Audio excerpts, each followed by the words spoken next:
ಕನ್ನಡ ಪರ ಹೋರಾಟಗಾರರಲ್ಲಿ ಒಗ್ಗಟ್ಟಿಲ್ಲ ಸರ್. ಅದೇ ನಮ್ಮ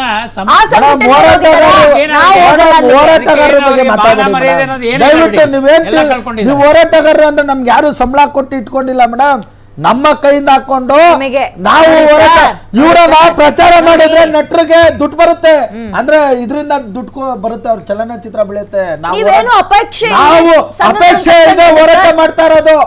ಸಾಕಷ್ಟು ಹೋರಾಟ ಮಾಡಿದ್ದೀವಿ. ಹೋರಾಟಗಾರರ ಬಗ್ಗೆ ನೋಡಿ, ಬಂದೇ ಬರ್ತೀವಿ, ಮಾಡೇ ಮಾಡ್ತೀವಿ. ನಾನ್ ತೊಂದ್ರೆ ಆಯ್ತು ಅಂದ್ರೆ ಇವತ್ತು ವಿಷ್ಣುವರ್ಧನ್ ಅವ್ರದ್ದು ಆಯ್ತು, ಯಾರು ತೊಂದ್ರೆ ಎತ್ತಿದ್ದು ನಾವುಗಳು. ಅಲ್ಲಿ ವಿಷ್ಣುವರ್ಧನ್ ಯಾವ ಮೆಟ್ರೋ ಬಂದಿಲ್ಲ ಮೇಡಮ್, ಯಾವ ಮೆಟ್ರೋ ಬಂದಿಲ್ಲ. ಹೋರಾಟಗಾರರೇ ಹೋರಾಟ ಮಾಡ್ತಾ ಇರೋದು ಇಲ್ಲಿವರೆಗೂ.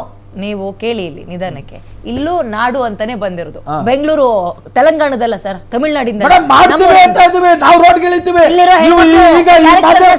ಮಾಧ್ಯಮದ ಮುಖಾಂತರ ಕರೀರಿ, ಯಾರನ್ನ ಬರ್ತಾರ ನಟರು, ನಾವು ರೋಡ್ಗಳಿದ್ದೀವಿ, ಇಳಿತೀವಿ ಮೇಡಮ್. ಇಳ್ದಿಲ್ಲ ಆದ್ರೆ ಕೇಳಿ. ಒಂದ್ ಹೇಳ್ತೀನಿ ಕೇಳಿ, ನೀವು ಒಪ್ಕೊಳ್ತಿರೋ ಬಿಡ್ತಿರೋ, ಕನ್ನಡ ಪರ ಸಂಘಟನೆಗಳು ಕಪ್ಪೆಗಳ ರೀತಿಯಲ್ಲಿ ಒಂದು ತಕ್ಕಡಿಗೆ ಒಬ್ರನ್ನ ಹಾಕ್ತಾ ಇದ್ದಂತ ಇನ್ನೊಂದ್ ಕಡೆ ಚದ್ರಕೊಂಡು ಹೋಗ್ತೀರಿ. ನಿಮ್ಮಲ್ಲಿ ಒಗ್ಗಟ್ಟಿಲ್ಲ. ಒಗ್ಗಟ್ಟಿದ್ರೆ ಅದ್ ಯಾವ ದೊಡ್ಡ ನಟನಾದ್ರೂ ಆಗ್ಲಿ ನಟಿಯಾದ್ರೂ ಆಗಿರ್ಲಿ ನಿಮ್ಮ ಮೇಲೆ ಭಯ ಇರ್ತಾ ಇತ್ತು.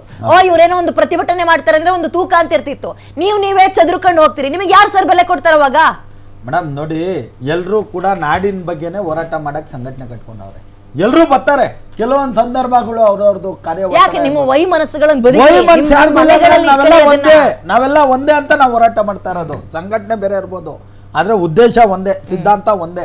ಕನ್ನಡ ಯಾರೇ ಆಗಿರ್ಲಿ ನಮ್ಮವರೆಲ್ಲ ಒಂದೇ. ನಾವು ಕನ್ನಡ ಸಿದ್ಧಾಂತದಲ್ಲಿ ನಾವು ಕೆಲಸ ಮಾಡ್ತಾ ಇದ್ದೀವಿ.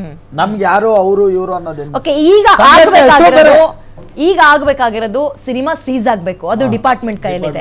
ಇಲ್ಲ ಅಂತ ಹೇಳಿದ್ರೆ ಯಾರೋ ಸಿನಿಮಾ ಟೀಮ್ ಇದೆ, ಅವರೇ ಖುದ್ದಾಗಿ ಮುಂದೆ ಬಂದು ಆ ಡೈಲಾಗ್ ನ ಕಟ್ ಮಾಡ್ಬೇಕು. ಡೇಂಜರ್ ಆದ್ರೂ ಬಳಸ್ಕೊಳ್ಳಿ, ಬೆಂಗಳೂರನ್ನ ತೆಗಿಬೇಕು, ಕೇರಳ ಅಂತ ಮೇಡಮ್, ಆ ಫಿಲ್ಮೇ ತೆಗಿಬೇಕು ಅಷ್ಟೇ. ಯಾಕೆ ಹೇಳ್ತೀನಿ ಅಂತ, ದಟ್ ಎಫೆಕ್ಟ್ ಶುಡ್ ಗೋ. ಅದು ಒಂದು ಚುಟಿಕೆ ಬೀಳ್ಬೇಕಲ್ಲಿ. ಚುಟಿಕೆ ಇದ್ರೆ ಅವ್ನಿಗೆ ನೋವಾಗುತ್ತೇನಾ? You should feel for it and you should pay for it. ಇಲ್ಲಾಂದ್ರೆ ಯಾಕೆ ಆಕ್ಷನ್ ಆಗಬೇಕು? ಹೌದು ಹೌದು. ಕೊನೆ ರಿಯಾಕ್ಷನ್ ತಗೊಳ್ತೀನಿ ಅವಿನಾಶ್ ಅವರೇ. ಅವ್ರದ್ದು ದುರ್ಹಂಕಾರದ ಪರಮಾವಧಿ ಇವಾಗ. ಯಾಕೆಂದ್ರೆ ಇವಾಗ ನಾವು ಬರೆಯೋದಕ್ಕೆಲ್ಲ ಕುತ್ಕೊಂತೀವಿ, ಏನಾದ್ರು ಸಣ್ಣದಾಗ ಒಂದ್ ಬಳಸಿದ್ರೆ ನಮ್ಗೆ ಹಿಂದೆ ಮುಂದೆ ಭಯ ಆಗ್ತಾ ಇರುತ್ತೆ. ಈ ಬ್ರಾಂಡ್ ಬಂದ್ಬಿಟ್ಟಿದೆ, ಈ ಹೆಸರು ಬಂದ್ಬಿಟ್ಟಿದೆ ಅಂತ. ಅವ್ರು ಬೆಂಗಳೂರು ಅಂದ್ರೆ ಅಂಡ್ ಅಷ್ಟು ಜನ ಟೀಮ್ ಕುತ್ಕೊಂಡಾಗ ಅವ್ರೇನ್ ದಡ್ರಲ್ಲ. ಇದೆಲ್ಲ ಇವಾಗ ಏನಾಗ್ತಾ ಇದೆ ಬೆಂಗಳೂರಲ್ಲಿ ಬೆಳವಣಿಗೆ, ಇದನ್ನೆಲ್ಲ ನೋಡ್ಕೊಂಡು ಮಜಾ ಮಾಡ್ತಾ ಇರ್ತಾರೆ. ಆಗ್ಬೇಕು ಅನ್ಕೊಂಡಿದ್ವಿ, ಆಗ್ತಾ ಇದೆ, ನಾವು ಫೇಸ್ ಮಾಡ್ತೀವಿ.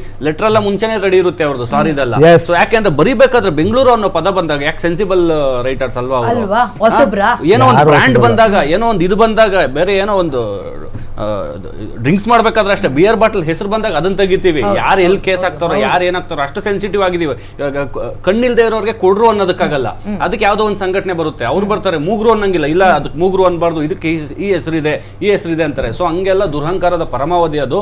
ಇದೆಲ್ಲ ಗೊತ್ತಿದ್ದೇ ಮಾಡ್ತಾ ಇದ್ದಾರೆ. ಆ ಡೈಲಾಗ್ ಚೇಂಜ್ ಮಾಡೋದಲ್ಲ ಇದು. ಈ ತರದೇ ಒಂದಷ್ಟು ಚರ್ಚೆಗಳು ನಡೀತಾ ಇರ್ಬೇಕಾದ್ರೆ ಅಷ್ಟೆಲ್ಲ ಅವ್ರು ದುಡ್ಡು ಬಾಸ್ಕೊಂಡು ಹೋಗಿರ್ತಾರೆ. ನಾನು ಹೇಳೋದು ಈ ಪ್ರಕರಣದ ಜೊತೆಗೆ ಮುಂದೆ ಬರುವಂತದ್ದು, ಇಲ್ಲಿಂದ ಏನಾದ್ರೂ ಯಾವ ರೀತಿ ಬೆಳವಣಿಗೆ ಆಗ್ಬೇಕಾದ್ರೆ ಅವ್ರ ಬುದ್ಧಿ ಕಲಿಬೇಕು. ಈ ಸಿನಿಮಾ ಹಿಂಗ್ ಮಾಡಿದ್ಕೆ, ಲೋಕ ಸಿನಿಮಾ ಹಿಂಗ್ ಮಾಡಿದಕ್ಕೆ ಬೆಂಗಳೂರವರೆಲ್ಲ ಒಗ್ಗಟ್ಟಾಗಿ ಈ ರೀತಿ ಬುದ್ಧಿ ಕಲಿಸಿದ್ರು. ನಾವು ನೆಕ್ಸ್ಟ್ ಮಾಡಬಾರ್ದು. ನೆಕ್ಸ್ಟ್ ಬರೋರು ಏನ್ ಮಾಡ್ತಾರೆ, ನಮಗೂ ಪ್ರಚಾರ ಸಿಗುತ್ತೆ, ನಮಗೂ ಹೈಪ್ ಸಿಗುತ್ತೆ, ನಮಗೂ ದುಡ್ಡು ಸಿಗುತ್ತೆ, ನಾವು ಇದನ್ನೇ ಮಾಡೋಣ, ಒಂದ್ ಸಾರಿ ಕೇಳಿ ಕೈ ತೊಳ್ಕೊಳ್ಳೋಣ, ಈ ತರದ್ದಾಗುತ್ತೆ. ಸೊ ಹಾಗಾಗಿ ಎಲ್ಲರೂ ಒಗ್ಗಟ್ಟಾಗಬೇಕು. ಕನ್ನಡ ಸಂಘಟನೆಗಳಾಗಲಿ, ಫಿಲ್ಮ್ ಚೇಂಬರ್ ಆಗಲಿ, ನಟರಾಗ್ಲಿ, ಎಲ್ಲರೂ ಒಗ್ಗಟ್ಟಾದಾಗ ಮಾತ್ರ ಇದು ಬಗೆಹರಿಯೋದಕ್ಕೆ ಸಾಧ್ಯ. ಇಲ್ಲ ಅಂದ್ರೆ ಯಾವ ಕಾನೂನು ಯಾರು ಏನು ಮಾಡ್ಕೊಳ್ಳೋದು. ಕರೆಕ್ಟ್. ಶಿವಕುಮಾರ್ ಅವರೇ, ಖಂಡಿತವಾಗ್ಲೂ ಗ್ಯಾರಂಟಿ ನ್ಯೂಸ್ ಮಾಧ್ಯಮಕ್ಕೆ ಧನ್ಯವಾದ ತಿಳಿಸ್ತಾ ಇದ್ದೇನೆ. ಈ ವಿಚಾರದಲ್ಲಿ ನಾವು ಈಗ ರೋಡ್ಗೆ ಇಳಿದು ಪ್ರತಿಭಟನೆ ಮಾಡೋ ಮುಖಾಂತರ ಇದನ್ನ ಮಟ್ಟ ಹಾಕುವಂಥ ಕೆಲಸ ಮಾಡ್ತೇವೆ. ಮತ್ತೆ ಸೆನ್ಸಾರು, ಕನ್ನಡ ಚಲನಚಿತ್ರ ವಾಣಿಜ್ಯ ಮಂಡಳಿ, ಇವರೆಲ್ಲ ಇದ್ರ ಬಗ್ಗೆ ಕೂಡಲೇ ಧ್ವನಿ ಎತ್ತಬೇಕು, ಇಲ್ಲ ಅಂದ್ರೆ ಅವ್ರಿಗೂ ಮುತ್ತಿಗೆ ಹಾಕುವಂಥ ಕೆಲಸ ಮಾಡ್ತೇವೆ. ಆಮೇಲೆ ಶಿವಣ್ಣ ಆಗಿರ್ಲಿ, ಸುದೀಪ್ ಅವರ್ ಆಗಿರ್ಲಿ, ಧ್ರುವ ಸರ್ಜಾ, ಎಲ್ರು ಆಗಿರ್ಲಿ, ಇದ್ರ ಬಗ್ಗೆ ಮಾತಾಡ್ಲಿಲ್ಲ ಅಂದ್ರೆ ಅವ್ರ ಮನೆ ಹತ್ರನೂ ಹೋಗಿ ಕನ್ನಡ ಪರ ಸಂಘಟನೆಗಳು ಹೋರಾಟ ಮಾಡ್ತೇವೆ.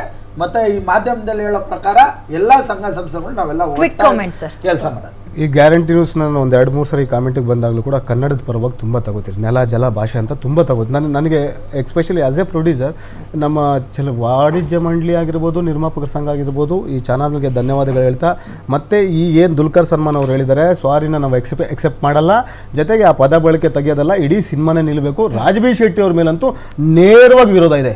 ಅದು ಅವ್ರು ಎಲ್ಲೇ ಬಂದು ಕೇಳಿದ್ರು ಕೂಡ ಅದನ್ನ ನೆಕ್ಸ್ಟ್ ಅದು ನಾನು ವಿರೋಧ ಮಾಡ್ತೀನಿ. ಇದು ನನ್ನ thank you so much sir 4 ಜನಕ್ಕೆ. ಈಗ 4 ವಿಚಾರಗಳನ್ನ ಪ್ರಸ್ತಾಪ ಮಾಡಬೇಕು. ಲೋಕ ಅನ್ನೋ ಸಿನಿಮಾದಲ್ಲಿ ರಾಜ್ಯದ ಹೆಣ್ಣುಮಕ್ಕಳ ಬಗ್ಗೆ ಬೇಕಾಬಿಟ್ಟಿ ಮಾತಾಡಿದ್ದಾರೆ, ಚಾರಿತ್ರ ಹರಣ ಕ್ಯಾರೆಕ್ಟರ್ ಲೆಸ್ ಅಂತ ಮಾತಾಡಿದ ಮೇಲೆ, ರಾಜ್ಯದ ರಾಜಧಾನಿ ಸರಿ ಇಲ್ಲ ಅಂತ ಅಂದಮೇಲೆ ಈ ಸಿನಿಮಾದ ಡಿಸ್ಟ್ರಿಬ್ಯೂಟರ್ ಯಾರು ಅಲ್ಲ, ರಾಜ್ ಬಿ ಶೆಟ್ಟಿ ಅವರು ನಿಮ್ಮನ್ನ ಸಿನಿಮಾದಲ್ಲಿ ಹಾಡಿ ಹೋಗ್ಲಿದೀವಿ ಸರ್, ಇಲ್ಲಿ ನಿಮ್ಮ ಬದ್ಧತೆ ತೋರಿಸಿ ನಾಡು ನುಡಿಗೋಸ್ಕರ. ಅಂಡ್ ಎರಡನೇದು ಪೊಲೀಸರು, ಇಲ್ಲಿ ಕ್ರೈಮ್ ಹೆಚ್ಚಾಗ್ತಾ ಇದೆ ಅಂದಾಗ ನೀವೇನೋ ಸುಮೋಟೋ ಕೇಸ್ ತಗೊಂಡೇನು ಉಪ್ಪು ಖಾರ ಹಾಕೊಳ್ತಾ ಇದ್ದೀರಾ. ಕೇಸ್ ತಗೊಳ್ತೀವಿ ಅನ್ನೋದಲ್ಲ, ಸಿನಿಮಾ ಸೀಸ್ ಮಾಡಿಸಿ, ಇದೇ ಕೇಳ್ತಾ ಇರೋದು. ಮೂರನೇದು ಮಹಿಳಾ ಆಯೋಗ, ಬೇರೆ ಎಲ್ಲದಕ್ಕೂ ಬರ್ತೀರಾ ಮೇಡಮ್, ಇದ್ರಲ್ಲಿ ಕಾಣಿಸ್ತಾ ಇಲ್ಲ, ಇದ್ರಲ್ಲಿ ಕೇಳಿಸ್ತಾ ಇಲ್ವಾ ನಿಮ್ಗೆ? ರಾಜ್ಯದ ರಾಜಧಾನಿಯ ಹೆಣ್ಮಕ್ಳು ಚಾರಿತ್ರ ಹರಣ ಆಗ್ತಾ ಇದೆ, ಕ್ಯಾರೆಕ್ಟರ್ ಇಲ್ದಲ್ಲೇ ಇರೋರು ಅಂತ ಒಂದು ಸಿನಿಮಾದಲ್ಲಿ ಬರ್ತಾ ಇದೆ ಅಂದಾಗ ನಿಮ್ ಗಮನಕ್ಕೆ ಇನ್ನೂ ಬಂದಿಲ್ವಾ? ಮಹಿಳಾ ಆಯೋಗದಿಂದ ನೀವೇನ್ ಮಾಡ್ತಾ ಇದ್ದೀರಿ? 4ನೇದು ಕನ್ನಡ ಪರ ಹೋರಾಟಗಾರರು, ನೀವು ತಕ್ಕಡಿಯಲ್ಲಿ ಹಾಕಿರೋ ಕಪ್ಪೆ ತರ ಆ ಕಡೆ ಈ ಕಡೆ ನೆಗಿಬಿಡಿ, ಇಂಥ ವಿಚಾರ ಬಂದಾಗ ಒಟ್ಟಾಗಿ ಒಗ್ಗಟ್ಟಾಗಿ ಪ್ರತಿಭಟನೆ ಮಾಡಿ. ಇಲ್ಲಿ ಬುದ್ಧಿ ಕಲ್ಸಿದ್ವಾ?